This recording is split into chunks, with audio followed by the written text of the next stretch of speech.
నీవు నిబ్బరము కలిగి ధైర్యముగా ఉండు అన్నది ఊరికేనే ఒక కొటేషన్ కాదు. This is a word filled with life and spirit since the time of Jashuva. అయితే ఇప్పుడు యేసయ్యను బట్టి ఈ మాట యొక్క పవరు 1000 times పెరిగింది.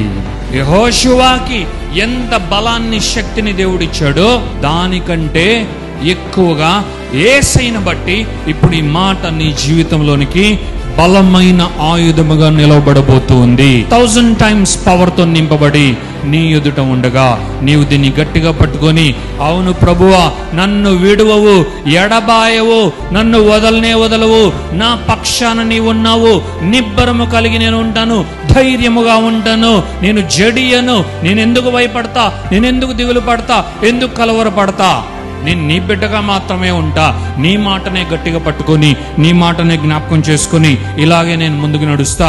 అయితే నా జీవితంలో నీవు ఏది పలికావో అది నెరవేర్చబడేంత వరకు ఇదే విశ్వాసం, ఇదే నిరీక్షణ. ఏ నిరీక్షణనైతే నేను చూశానో, దేనినైతే నిరీక్షిస్తున్నానో దానిని నేను చేరుకునేంత వరకు ఈ విశ్వాసంలోనే, ఈ విశ్వాస ప్రయాణంలోనే, ఈ కానాను యాత్ర అన్నలాంటి ఈ విశ్వాస యాత్రలోనే యేసు నామములో నేను కొనసాగుతా.